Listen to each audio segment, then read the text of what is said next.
हरियाणा चुनाव में बीजेपी कितनी बुरी तरीके से फंस रही है, इसका विश्लेषण लगातार बताया जा रहा है। लेकिन आज तो बीजेपी के साथ ऐसा मोह मोह हुआ है कि मोदी जी खुद अपना सिर पकड़ कर बैठे होंगे। ये बात मैं इसलिए कह रही हूं कि 1 घंटे पहले तक जो बीजेपी के लिए वोट मांगता रहा, जो बीजेपी का स्टार प्रचारक रहा, जिसके दम पर बीजेपी बड़ी ऐठ रही थी, उसे ऐसा लग रहा था कि दलित वोटर्स तो कम से कम बीजेपी को वोट दे ही रहे हैं।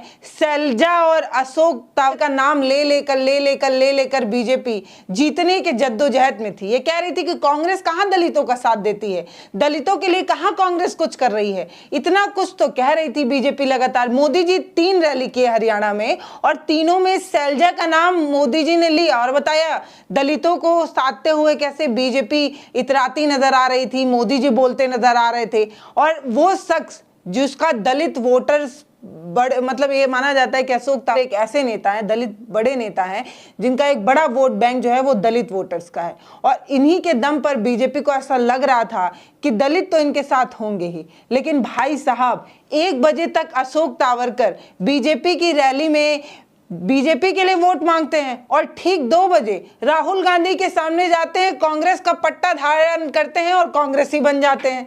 यही हुआ है बीजेपी के साथ आज। और आज जो हरियाणा में बीजेपी के साथ हुआ है उसको देखकर सब इतरा रहे हैं, हंस रहे हैं। पता है क्यों? क्योंकि कल तक जो पार्टी बड़े बड़े नेताओं को तोड़कर अपने में शामिल करने का एक गंदी पॉलिटिक्स बीजेपी करती रही, आज उन्हीं के साथ वही दांव पड़ गया। मतलब कहते हैं कि उल्टा दांव पड़ गया, वही बीजेपी के साथ हुआ है। 1 घंटे पहले बीजेपी के लिए वोट मांगने वाले अशोक 1 घंटे बाद राहुल गांधी की रैली में जाते हैं और राहुल गांधी उनका स्वागत करते हैं और वो कांग्रेसी बन जाते हैं। सुनकर हैरानी हो रही है कि नहीं? हो रही होगी जरूर। प्रचार आज खत्म होने वाला था, आज शाम प्रचार पर रोक लगने वाली थी। 5 तारीख को चुनाव है, 8 तारीख को रिजल्ट आने वाले हैं और मेन वक्त पर प्रचार थमने के कुछ घंटे पहले अशोक तर जैसे बड़े नेता का बीजेपी का साथ छोड़ना और कांग्रेस के साथ आना एक बड़ा दांव हो सकता है। कहने वाले तो ये कह रहे हैं कि राहुल ने सर्जिकल स्ट्राइक खेल दी है और बीजेपी जो है वो चारों खाने चित हो चुकी है। वो जिसका नाम लगातार लिया जा रहा था, वो जो बीजेपी का स्टार प्रचारक था, सोचिए ना कि जिसके दम पर आप इतरा रहे हो वही पहली बॉल पर बोल्ड हो जाए, या वही ये कह दे कि हम तो खेलेंगे ही नहीं, या वही ये कह दे कि हम तो विपक्ष बी टीम के साथ हो जाएंगे, तो कैसा लगेगा? वही लग रहा होगा आज बीजेपी को। सवाल तो लगातार ये पूछे जा रहे हैं कि बीजेपी ये कह रही थी कि सैलजा का बड़ा अपमान हुआ है, हुड्डा ने सैलजा का बड़ा अपमान किया है, इसीलिए सैलजा जो है वो बीजेपी के साथ चुनाव भी लड़ सकते हैं, इस तरीके की चीजें भी कही जा रही थी। अब क्या कहेंगे? अब आपके खुद सबसे बड़े दलित नेता अशोक तावर खुद कांग्रेस का दामन थाम रहे हैं, इस पर आप कुछ कहेंगे? ये बड़ा सवाल जो लगातार पूछा जा रहा था कि मुद्दा तो 2 ही था आपके पास, एक दलित और दूसरा सैलजा। सैलजा भी कांग्रेस के साथ ही चुनाव लड़ रही हैं और कांग्रेस के लिए ही वोट मांग रही हैं। और दूसरा जो दलित के नाम पर आप कार्ड खेलने की कोशिश कर रहे थे, तो दलित का एक बड़ा नेता जब कांग्रेस के साथ आ गया तो सवाल जो है वो लगातार पूछा जाने लगा कि अब बीजेपी किधर मुंह दिखाएगी, मतलब क्या सवाल करेगी।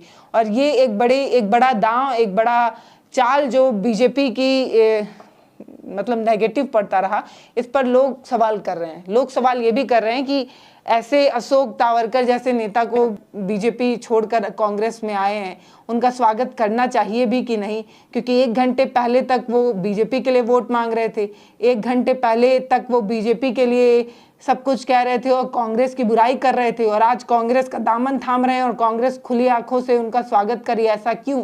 कांग्रेस ने एक वीडियो भी शेयर किया है, मैं स्क्रीन पर आपको चलाकर दिखाती हूँ। हमारे बीच में पूर्व सांसद अशोक तंवर जी आज अपने घर में वापस आ गए हैं। आज उनकी घर वापसी हो रही है। राहुल गांधी जी उनका कांग्रेस परिवार के अंदर स्वागत कर रहे हैं और आज का ऐतिहासिक दिन, महेंद्रगढ़ की ऐतिहासिक धरती इस चीज की गवाह बनी है और ऐतिहासिक जीत आज से आपके यहाँ से हरियाणा के अंदर होगी।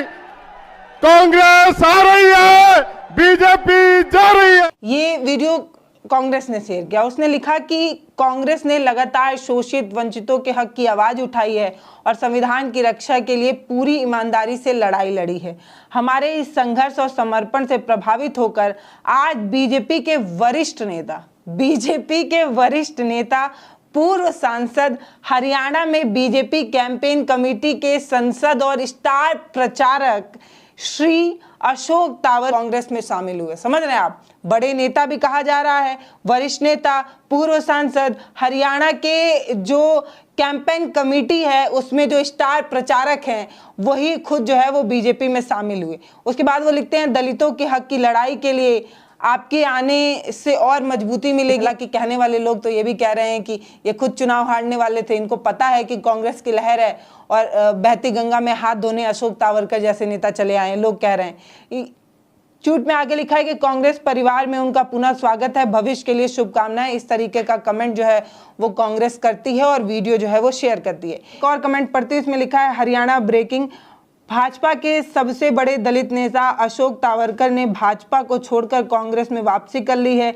बीजेपी में ले देकर एक ही तो दलित नेता थे अशोक तावरकर, आज हुड्डा ने उनको भी अपने कांग्रेस में शामिल करा लिया है।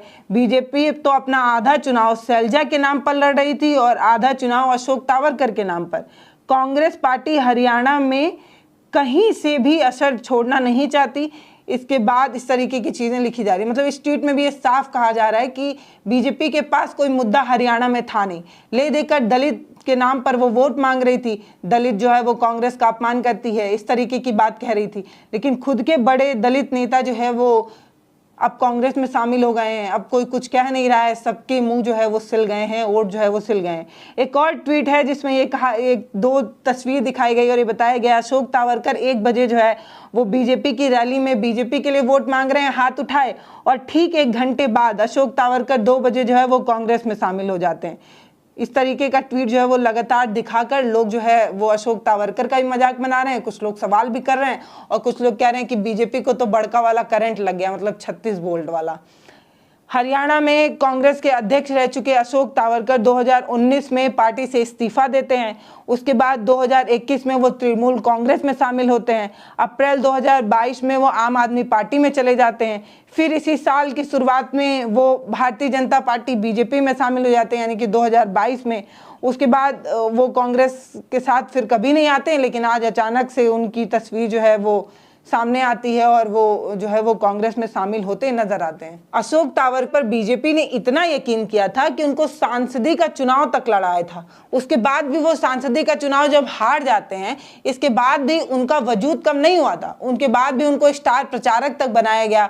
उसके बाद भी बीजेपी उन पर यकीन करती रही, ये मानती रही कि अशोक तावरकर के नाम पर दलित वोट जो है उनके साथ आता रहेगा। लेकिन आज मेन वक्त पर अशोक तावरकर ने कैसे बीजेपी का दामन छुड़ाकर कांग्रेस में वापसी कर ली, घर वापसी कर ली। ये जो वीडियो है वो लगातार सोशल मीडिया पर वायरल हुआ और कहा जाने लगा कि 24 घंटे पहले, मतदान के ठीक 24 घंटे पहले इस तरीके का दल बदल तो कभी देखने को नहीं मिला होगा जिस तरीके से इस बार देखने को मिला है। और ये बड़ा दाव जो है वो कांग्रेस की तरफ से खेला जा चुका है। सैलजा करते रहे, खुद अशोक तावरकर को खो दिया बीजेपी ने, खुद अशोक तावरकर बीजेपी छोड़कर चले गए। इस तरीके के कमेंट्स लगातार सोशल मीडिया पर लिखे गए और बीजेपी की खूब किरकिरी की गई, बीजेपी की खूब जो है वो मजाक किया गया। 1 घंटा पहले बीजेपी के मंच पर खड़े होकर मोदी जिंदाबाद के नारे लगाते हैं, बीजेपी के गुणगान करते हैं और ठीक 1 घंटे बाद कांग्रेस में शामिल हो जाते हैं। अब यही वो बात है कि आखिर ऐसा क्या हुआ होगा। दलित के अपमान की बात बीजेपी करती रही, लेकिन आखिर बीजेपी में अशोक तावरकर का क्या ऐसा अपमान हुआ होगा कि मेन वक्त पर, चुनाव के ठीक पहले, कुछ घंटे पहले इस तरीके से दल बदल करना, इस तरीके से बीजेपी से कांग्रेस में आ जाना एक बड़ा सवाल तो खड़ा करता ही है। कह रहे हैं कि कांग्रेस के अध्यक्ष रह चुके हैं ये, इसके अलावा दलित का बहुत बड़ा वोट बैंक, ये अपने को प्रभावित करते हैं, बहुत बड़ा वोट बैंक है इनके साथ। सुबह तक बीजेपी के लिए वोट मांगते हैं और शाम को कांग्रेस के साथ चले आते हैं। 1 घंटे में इतना बड़ा हृदय परिवर्तन अशोक तावरकर ने क्यों किया? क्या हो गया? ऐसा बड़ा खेला हो गया भाई, बीजेपी का मोह हो गया, इस तरीके से लोग जो है वो ट्वीट कर रहे हैं। हरियाणा विधानसभा चुनाव में बीजेपी को बड़ा वाला झटका लगा है और सिरसा के पूर्व सांसद अशोक तावरकर जो है वो महेंद्रगढ़ की चुनावी रैली में जिस मंच पर राहुल गांधी मौजूद थे, जिस मंच पर भूपेंद्र सिंह हुड्डा मौजूद थे, उसी मंच पर आकर कांग्रेस की सदस्यता लेते हैं, कांग्रेस में शामिल हो जाते हैं।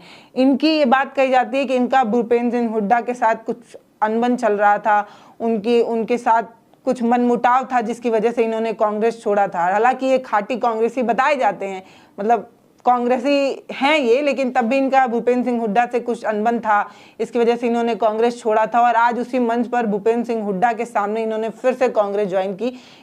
इसकी बड़ी बात यही है कि इनको ना तो आम आदमी पार्टी में कुछ मिला, ना तृणमूल कांग्रेस में कुछ मिला, ना बीजेपी में कुछ मिला, तो अभी फिर घर वापसी कर लिए, वापस लौट आए कुछ पाने की आस में। बाकी आपको क्या लगता है वो हमें कमेंट सेक्शन में लिखकर जरूर बताइएगा। और ये बताइएगा कि ठीक एक घंटे पहले किसी और रैली में, किसी और पार्टी में, और 1 घंटे बाद किसी और पार्टी में आ जाना, ये इस तरीके का हृदय परिवर्तन को आप कैसे देखते हैं? क्या ये इस तरीके का बदलाव मतलब किसी भी पार्टी के लिए, किसी भी नेता के लिए करना चाहिए या नहीं? क्योंकि आपको किसी नेता के रूप में, किसी पार्टी के रूप में देखा जा रहा है और कुछ सेकंड बाद आप किसी और में आ जाते हैं, तो वोट डालते वक्त मतदाता को बड़ी चिंता होती, बड़ी परेशानी होती। तो आपको क्या लगता है इन सब चीज़ों पर रोक लगनी चाहिए? बाकी आप अपनी राय हमें कमेंट सेक्शन में लिखकर ज़रूर बता सकते हैं। नमस्ते, मैं पल्लवी हूँ, आप भारत एक नई सोच देख रहे हैं।